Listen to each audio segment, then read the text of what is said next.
इंतकाल से पहले अपने नाना को আস্তাগফিরুল্লাহ أستغفر রাব্বি ربي মিন কুল্লি من كل জামবিউ ذنب ওয়া আতুবু وأتوب ইলাইহি إليه লা হাওলা لا حول ওয়ালা কুওয়াতা ولا قوة ইল্লা বিল্লাহিল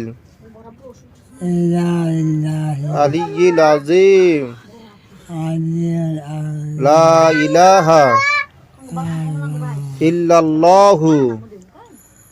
ইল্লাল্লাহু নানা إلا মুহাম্মাদুর محمد রাসূলুল্লাহ رسول الله কালিমা শাহাদাত আশহাদু আল্লা ইলাহা ইল্লাল্লাহু ওয়াহদা